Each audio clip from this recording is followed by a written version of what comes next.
Hello, I am Mantastic and Fantastic, and today I am joined by a special new Chair-tastic as well as my Halloween Rare Machine review, which is a little spooky. So, there are some scary things that are occurring, most notably the terrible silver quality, as well as the fact that we actually got this collab, or whatever, special seasonal Rare Machine at an appropriate time. We got it released basically at the same time as Japan did. So it just goes to show that we can have content at the same time as Japan, but we usually have things 2 to 3 months later. But regardless, the Halloween Rare Machine is a relatively older collab, and the main downside of it is that because it's so old, a lot of the cards have become very outdated due to power creep. And while they may have had some viability upon release, it's just gone downhill from there. So in this seasonal Rare Machine, there are 3 new cards that have been released, as well as 1 new evolution. And this video/article will highlight all of the pros and cons of the following cards. So in terms of what the machine has at a glance, there are 4 8 stars available, 3 7 stars, 5 6s, 2 5s, and 5 4 stars. So it's a reasonable split, like it's kind of somewhat well distributed, but unfortunately the quality is not there. We've got a pretty sad showcase, and we've only really 3 cards that are really notable and like kind of standout worthy. And that's a little distressing because furthermore, of the 5 silvers, 4 of them are just complete garbage to a certain extent at D. 1 of them is a C, and it really just pokes out, but it's not really that great. So it's kind of awkward. Like, you have to roll diamonds to actually have something valuable, as well as getting the big diamonds of 7 and 8 stars. So that is a little awkward. Pancake is not here. Maybe we'll connect soon and we'll have a costume ranking, but that may or may not occur. So before I dive into all of the new cards that are currently available, there are 2 brand new awakenings that are going to be released in the very near future, and I want to talk about them a little bit before I jump into the cards, because this can impact how we play Puzzle and Dragons moving forward. So the only downside of these 2 new awakenings is that they are tied behind these rare collab cards, and if that becomes a trend moving forward, it's going to be challenging for the average player to really enjoy the game to its fullest extent, because the problem with awakenings being tied to rare collab cards is that we're not going to be able to acquire them if we're the average or even modestly shrimpy whaley player. You are going to have to rely on basically getting extremely lucky, because for the most part, if the card does not make a strong leader, you will not be able to access these awakenings because they won't be used as a leader, and you can't inherit them and piggyback off a friend. It's easily like something like Fujin, so this is going to be a little problematic. So my hope is that these awakenings start transitioning over into Rare Machine cards, but we'll see how that actually plays out. So the first of the new awakenings is Skill Charge. Now, Skill Charge is actually quite an exciting new mechanic in my opinion, because what happens is it's allowing you to actually charge up your active skills on one particular card significantly faster. The way it works is you have to match all 5 colors, as well as having all 5 colors present on your team, and if that occurs, the card who owns the skill charge will actually gain a single turn of haste for themselves. So that means you are able to basically cycle through that card's base active skill and inherit significantly faster. And that has great implications for a lot of team compositions moving forward, because you could basically utilize a very long inherit but have it come up almost twice as fast. So for instance, let's say there's an 8-floor dungeon that's very challenging and you're playing in solo mode. You get your skill boost as you normally would, but you could in theory have 7 additional turns of charge up for that owning card, because you basically swept through every single floor in one go and you get basically 7 turns of haste. So that can have great implications for bringing these longer inherits into challenging content. Unfortunately, this skill charge is only tied to Halloween Sonya Gran, who has a 15 turn based cooldown, which to a certain extent negates all the benefits of skill charge, because it's going to be hard to even charge up that and inherit on top of that, even if it can go significantly faster. Now, for predictions wise, I feel that the Callies are going to gain this skill charge awakening because it has relevant synergy with how their basically kit works. They rely on rainbow color activation and their rainbow team sub, so it makes sense they have skill charge. So it will be actually quite meaningful if they gain damage awakenings, because then you can bring them along into challenging content. They have the damage awakenings hopefully, but they have the skill charge, which will enable them to actually charge up and inherit to be utilized on the team of their choice. So that is something exciting to look forward to. At least I think that will happen. The next is Super Bonus Attack. And Super Bonus Attack can be thought of as a hybrid between the Box Awakening and Follow-Up Attack, because you need to match a 3x3 square of Heart Orbs. And when you do so, the card who owns Super Bonus Attack will gain 2 times attack multiplier just for themselves, but you'll also deal 2 points of follow-up attack damage. So that means you're able to essentially execute and remove any resolve boss because you have a way to deal follow-up attack damage. But most importantly, you have a way for row-based teams to actually capitalize on these resolve killer awakenings, because you're able to form your row at the very top. You can have a 3x3 box and then a row underneath, so you can still squeeze in 2 rows as well as your Box Awakening. So this is actually very exciting for the most part, and it possibly may bring rise to row teams becoming a little more meta once again, because now they can finally tap into this sexy awakening. However, it's again gatekeep behind Halloween Nene, who is a 7-star collab card, so again very challenging to actually roll and acquire. However, future cards and evolutions may gain this awakening. I'm getting a little chilly actually, so that's something to look forward to hopefully.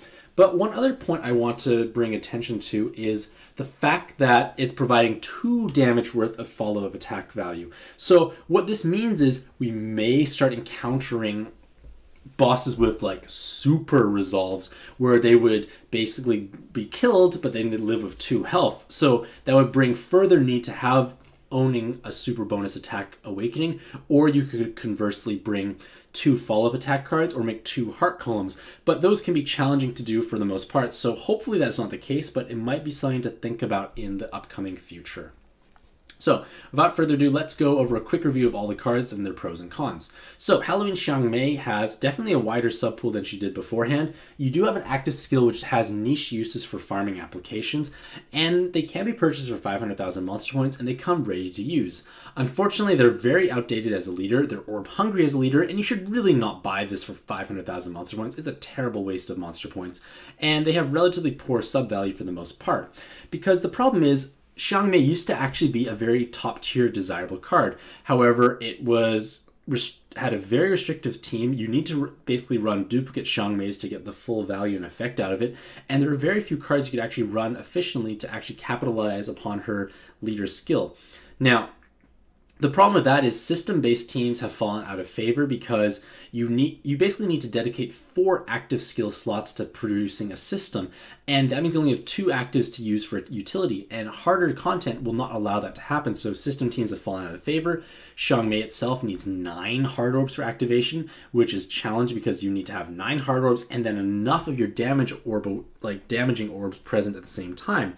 And because of all that and the fact that its multiplier is now considered low, it's going to struggle in challenging content. So all that actually applies to Halloween Xiangmei, so it's just not a worthwhile purchase for 500,000 monster points. If you roll her, great. You can maybe build a team around it, maybe have some fun, maybe you won't, we'll see. But one other application I want to draw attention to is the fact that Xiangmeis are actually able to produce 6 hard orbs from a given board.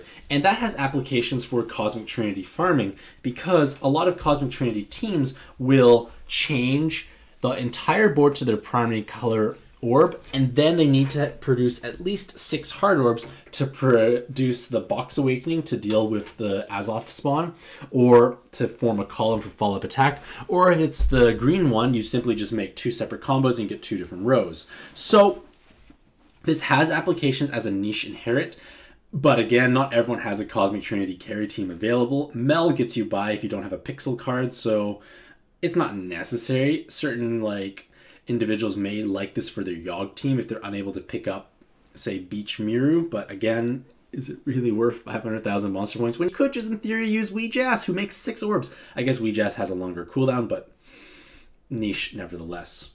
Next, we come to Halloween Sonya Gran, and they have gained a new evolution. And this new evolution provides this new Skill Charge Awakening. And the Skill Charge Awakening, like I mentioned beforehand, is potentially very powerful, but unfortunately it's tied behind a 15-turn base cooldown, so it's very challenging to actually utilize.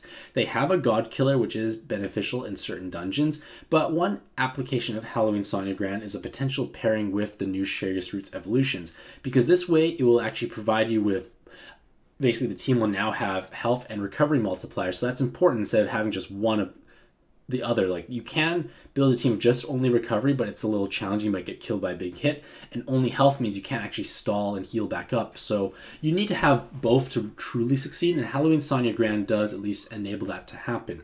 But other than that, it's a little challenging to utilize her because of the 15 turn base cooldown, and the base active skill is actually just terrible for the most part because it's trying to combine two different elements and not doing enough of either to really make a meaningful contribution. Halloween Callie is a disappointment, to say the least. They have boobies, but they're not very tastefully drawn. They're kind of lumpy looking, and they look like a weird butt, so I'm not even attracted to it. And the only good thing about the artwork is the fact that the mirror has a light Callie form of her reflecting back, which I think is kind of cool, but that's not really enough to justify the weird assets.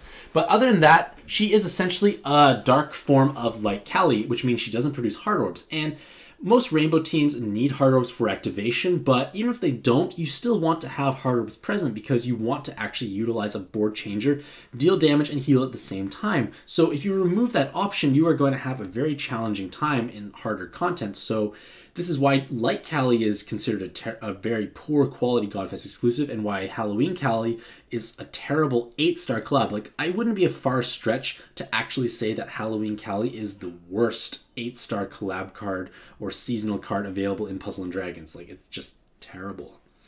I would be very disappointed if I rolled her because that means I could have got something like Halloween Verdandi. So Halloween Verdandi is a new card, and they have an interesting active skill in that they're able to produce a board of dark wood and heal orbs. However, it comes in conjunction with 100% full health heal. And that full health heal is actually quite powerful if you're running a team with a large health pool, or you're playing a team that has HP conditional leader skills. However, for the most part, if you're not playing an HP conditional team, the healing component goes to waste because for the most part, if you produce a tri-elemental board of hearts, you are going to usually heal up enough anyways. So you're basically just adding on, I think, 5 extra turns to the cooldown. So you're just not getting the full value you could potentially want. But again, it's a unique mechanic that does have applications, and because it's the only one of its kind that produces a full heal and a tri-elemental board changer, it is valuable. Now, if we look at her awakenings, she has double time extend, she's got bind immunity, and double 7 combo awakenings. So she's actually very well rounded in that she basically covers all of the problematic bases for top tier cards. And the board changer is helpful because those colors are still useful on Anubis and Diablos teams where she would fit very well in, as well as any other combo based team, just because of the double 7 combo awakening. So she does have a lot of merits as a sub because of the utility she brings, but she can actually be utilized as a leader. She actually is able to produce an outrageously high damage multiplier if you match a heart cross and are full health. Now, if you are full health, it's obviously going to deal spectacular amounts of damage and you just crush a lot of content. But the problem is once you get below, if you're between 80% and 100, your damage is still reasonable, but once you're below 80%, your damage drops off to nothing. So in longer dungeons, this is not going to be feasible if there's preemptives or you have to stall, because making a heart cross is not a feasible mechanic for the most part because it's quite orb hungry. But if it's a shorter dungeon where you can plan out your active skill usage, you are going to have a much better time because you are essentially able to use an active skill every turn, plan out when you heal, and just deal big damage overall. But it is a powerful heart cross leader. It's punching significantly harder than anything else currently available, and it's just a great sub to have overall because it can be used on combo-based teams. So I'm actually quite a fan of Verdandi, but unfortunately she's an 8-star seasonal card, so good luck rolling her. Next is Halloween Sonya, and Halloween Sonya would have been basically a poor Blue Sonya equivalent that's dark, but she provides 2 turns of haste. And the 2 turns of haste means you are able to basically build more interesting style farming teams because, in all honesty, even though we have Whale Door currently available, which provides 5 skill boosts, you never can have enough because with Halloween Sonya, you're able to essentially add in 2 more skill boosts onto your team because you can inherit Halloween Sonya on top of Whale Door, and then that Whale Door effectively has a bi-color board changer which will kill a floor, as well as providing 2 turns of haste. So that Whale Door is essentially a 7 skill boost card with a kill active. So this is actually very valuable for those niche farming teams, but as a sub, not much applications for the most part. Next is Halloween Real, and they are a new card, and there's actually quite a few good things going for her. They've got double TPA, they've got 7 combo, double skillbind resist, and they can actually be used efficiently on Dark Athena teams because of the fact that it could potentially replace Loki because it fulfills the double skillbind resist nature as well as providing offensive capabilities with a TPA and 7 combos. However, it does sacrifice a large portion of your base health to gain a much shorter cooldown to inherit over top of. So it's kind of a pros and cons. Like, you can trade out a large chunk of health, which may put you in jeopardy against Gaia Dragon spawns if you're soloing Arena 3, but in other content, you would be able to inherit your Gemstone Princess more efficiently over top because they have only a 5-turn cooldown. And with that in mind, you are able to essentially have the Gemstone up 7 turns faster than Loki because Loki is 12 turns if I'm not mistaken. So this is again pros and cons, but it's a nice option to have to work around. Furthermore, she actually can work out as a strong combo team sub because of the TPA 7 combo awakening, but just be aware that she does not bring any time extend to the table. Next is Halloween Nene, who is a new card and hands down the top prize in my opinion from the Halloween collab, because not only do they have an amazing active skill, they have a great leader skill as well as being the only one who has the super bonus follow-up attack.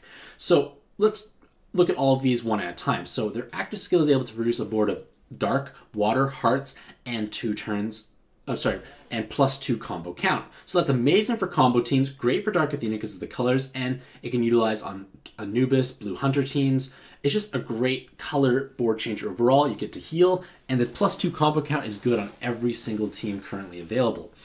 If we look at their super bonus attack awakening, they are enabling row-based teams to actually have Resolve Killer, which is huge and valuable because, lo and behold, Halloween Nene is actually a row-based team. But wait, that's not all. If you call it in the next 20 minutes, no. But she also provides the best dark farming leader for speeding through content because she is unable to match connected 3 orbs. And that can often be seen as a liability for traditional content, but for farming things efficiently, it's actually a bit of a blessing because now it becomes like she's a no Skyfall leader because it's going to be very challenging to actually have a set of 4 fall down. But the fact that she is able to produce 256 times attack damage with only 6 connected orbs is somewhat broken and outrageous. You are able to basically deal massive amounts of damage while triggering the Row Awakening bonuses, but what makes her very exceptional for farming is that if you have a row spawning card like Diadem, or however you pronounce or spell him, you are able to essentially have a row made wherever, swipe, and you are going to basically deal a massive amount of damage, and then nothing is going to basically Skyfall into place because it's hard to even match a Skyfall of 3, but good luck matching a Skyfall of 4 when only 6 orbs were actually erased. So this is actually very powerful in the sense that you can speed through very challenging content because you actually deal amazingly high damage, and the fact that we don't actually have a Dark Zeus Dios is why a lot of other Dark teams have not taken off for fast farming content. So this is why Halloween Nene is a very powerful card because you have all these great things going for you. You're bind immune, you have fast farming potential, you have good leadership potential if you can plan out the dungeon, you've got an amazing active skill, and you enable row teams to actually deal follow-up attack style damage. Amazing card overall, and the biggest con is I'll probably never be able to roll her. Next is Halloween Karin. And Halloween Karin is basically a color swap version of the non-awoken / reincarnated forms of the Raric Machine Karin. So that means she doesn't produce haste with her active skill, but she still produces wood, dark, and water orbs. Now, you are able to invert her color scheme to either water dark or dark water, depending on what suits your needs. But the problem is she doesn't really fit in anywhere very efficiently. Yes, you do have 5 orb enhances for your primary color, but orb enhances are a little problematic unless you're running a monocolor team that basically relies on orb enhances being present to deal damage, because if you use a board changer or an orb changer, those orbs are not converted over enhanced, so those awakenings go to waste. Furthermore, generally speaking, like TPA and 7 combo awakenings deal a lot more stable damage because you basically just rely on having orbs on the board. You don't have to rely on them being enhanced to deal damage. So it's a little awkward Halloween Karin, and she doesn't really fit in very well, but fortunately she's doing the Thriller dance, which is actually very cool in my opinion, like as well as all the other Celestials in the artwork, as well as a beautiful Halloween poem, which you can read on Padex or just through my website.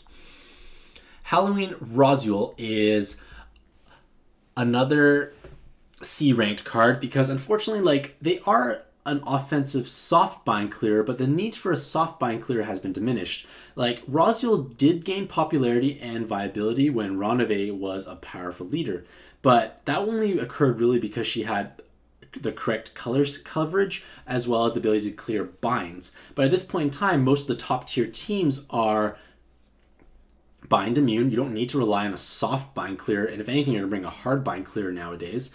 But the TPAs are useful, but 7 combo tends to be a little stronger as well because of spatial planning and basically board manipulation overall. So it's a little hard to really justify her usage. Her base active skill is quite lackluster overall, and it's hard to place her on a team with only 725 weighted stats. So she just is not as viable as she used to be. And like, if she had the awakenings of the other Roswell, it could be a little more interesting overall.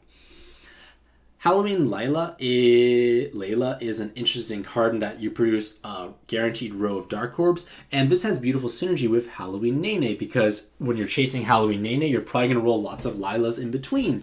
So, or Laylas in between, and that's going to be interesting because now you have a farming team made. You basically pop Layla every turn, swipe, match a row, boom, explosions of damage, things died. Hooray! That's kind of all she's good for, but it's relevant in the sense that you can make a row for fast farming or certain situations, but not really good to use as a sub. It's more of an inherit of anything at this point in time. Next is Halloween Vampire, and they have a God Killer, which is kind of their biggest asset overall because they are able to basically deal 3 times damage to gods, but they also have a balance typing, so they could accept any type of killer Leighton they want, but it's just a little hard to utilize them overall. God Killer is situationally valuable, but a lot of people may not run Halloween Vampire because Claire tends to be a little superior for the most part. Claire has better stats, Claire is prettier, Claire also has Guard Break as well as 7 combo awakening, so she kind of eclipses Vampire outside of killing gods, so it's a little problematic where he is in this point in time, and his artwork is kind of amusing. It was kind of like, are you a vampire, a werewolf, or a werewolf? Yes. Next is Halloween Alarane, and they have double skill bind resist, double time extend. They have bind immune, bind clearing potential with their active skill or through the recover bind awakening, if I'm not mistaken. Unfortunately, they have 0 offensive awakenings, as well as you just have better options for bind clearing at this point in time. She has low weighted stats, no offensive awakenings, not so great at this point in time overall, but in a pinch, she can be used on your teams. Now we transition to 5-star base cards. Chiyomi is actually a little stronger overall just because she has Dragon Killer Awakening. And Dragon Killer is a lot more relevant compared to God Killer. She has a better base active skill, which is also 5-turn cooldown, but because she doesn't break hearts, it's a little more meaningful to use overall. She has the balance typing, so she could accept any killer she wants, so there is some merits to utilize Halloween Chiyomi for certain content. But unfortunately, they have low weighted stats. They're not really suitable for everyday usage, but it can be meaningful to bring on certain teams, and they do have synergy with Verdandi to break those wood orbs into dark. Next is Halloween Parvati, who again is a little stronger compared to the other cards in this collab because they do have a 5-turn base cooldown, but it's a pretty pointless active skill. They do have Dragon and Devil Killer, but the fact that they're 2 different killers makes it a little harder to truly capitalize upon, because when you think about it, who are the top double killer cards available? It's really Tsubaki and Mito come to mind, as well as Fenrir Viz. But those cards all have the exact same killer twice, and that means they're guaranteed 9 damage against those spawns. You don't have to take that little gamble of Halloween Parvati in that you have to pray they're a dragon and a devil. Off the top of my head, it's Zerog Infinity as well as the Cosmic Trinity bosses, so that's a pretty small list to use overall. So you can utilize her on those Cosmic Trinity kill teams, but unlike Mito, there's no skill boost, and she's not bind immune, she doesn't have skill bind resist. It's just a weaker card overall, because when you think about it, the Oichi kill teams utilize a Zeus Dios, which actually makes no difference because you have enough skill bind resist from Oichi, but the point being is Howling Parvati provides nothing else aside from those killer awakenings, so it's a little problematic to use for a lot of more generalized usage. You need to have very specific spawns for her to excel at. Now we transition into 4-star roles, and all these cards do not have an evolution, so you're unable to use them as assist through skill inheritance because they have no evolution. Now, Halloween Izanami is the only non-D ranked card because they do have 5 orb enhances, and that is meaningful on dark teams that especially use 5 orb 1 enhance. It does provide meaningful contributions of damage. But the fact that she has a 3-turn base cooldown means it's not as terrible as other options. You can utilize her as a sub, get those 3 light resists if you needed them for some reason. But you can inherit basically any active skill over top of her. And because of that, you are able to basically bring a desirable active skill along. Now, basically the only problem is they have a terrible base active skill and not much use in today's meta, but it's a little more noteworthy than the other 4-star cards currently available. Now, Halloween Misery is a very interesting card. They are kind of a meme to a certain extent because they make poison orbs, and poison teams really fell off. They never really took off either. Hell was the only viable poison leader, and it has a lot of limitations to begin with for the most part. So Misery is just not really contributing much, and the fact that you cannot inherit her is problematic because you can't inherit Misery, you can't put on a better base card to use overall, so you're not going to really have that much value out of Halloween Misery, and you're going to feel a little miserable if you roll her because she has 7 auto heal awakenings. Now, you may think, yes, 7 auto heal awakenings does provide 5,600 health restored every single turn, but do you really need that? You can make meme teams out of it, but really, do you need? No, like the only real application I can truly think of is when you utilize like resolve cheese teams to get through really long or like 1 floor hard challenge dungeons, where you basically just keep repeatedly tanking the same hit over and over again and auto healing your way to victory with 1 combo. I've never tried that playstyle, but it does work and it's worth mentioning. Yeah, this is disappointing. Halloween Undine, it's another D-rank card. She could potentially have a useful beneficial active skill. They have lots of enhances, but you have to use them as a sub, and that's not really that good overall. How often do you need to avoid fire damage is very far and few in between, but because you can't inherit her, it's so hard to really justify her usage, so just sad silver again. Halloween Thoth. They do grant 5 bonus seconds to orb movement time as a leader, and they are super cute. But we already have plenty of cards that provide more than enough time extend. We have Diabolus anyways, so we can hit those combo counts anyways, because 7x6 is usually better than a 6x5 board for hitting combos, so there's no real actual usage for Thoth. But I guess some people can argue that you can utilize them for super niche S-rank farming for that free Tamadra, but in all actuality, you are better off actually playing Tamadra Infestation or Tamadra Village in co-op mode. You'll get more Tamadras for your stamina, and there's no chance of it really failing, unlike you can not get an S-rank in those dungeons. So for myself, I don't even play those for S-ranks anymore, because if I need Tamadras, I'll play Tamadra Village, because it actually costs less stamina. Crazy. If they gave out other rewards, maybe you'd play them. Next is Halloween Mulan. And Halloween Mulan is just pretty garbage. Yes, you have 3 skill boosts, but you do absolutely nothing else. She has a terrible base active skill, which is a horribly long cooldown, so you might as well just get a Dark Farron if you want skill boosts. Again, people will argue, I can't get Dark Farron, but trade. Don't use Halloween Mulan. It's just, terrible. So, in conclusion, the Halloween seasonal rare machine is coming back to North America and EU at the same time as Japan, so hooray for new content right away. Unfortunately, this collab is terribly top heavy, and even at the top there's not very many good cards available. It's really just 3 cards that truly stand out as like shining cards you really want to have, and the rest are just sad. But what usually, in my opinion, makes a collab very strong and desirable and that you should be rolling in is the fact that it has strong silvers, and that is not the case for the Halloween Rare Machine. You have terrible silvers for the most part, and because of that, you're going to be disappointed very heavily. You are going to have a lot of misery, and you're going to roll a lot of misery at the same time if you're chasing those cards, unless you're exceptionally lucky. So let me know what you think about the Halloween Rare Machine in the comments below. Do you think it's worth rolling? Do you think my analysis is on point, or I'm just crazy and you think I'm just nuts? Hopefully you all have a fantastic day. I wish you all the best of luck if you do end up rolling, and I will post and upload my rank 50 rolls at some point in time in the near future. Yeah. Happy Halloween and happy puzzling.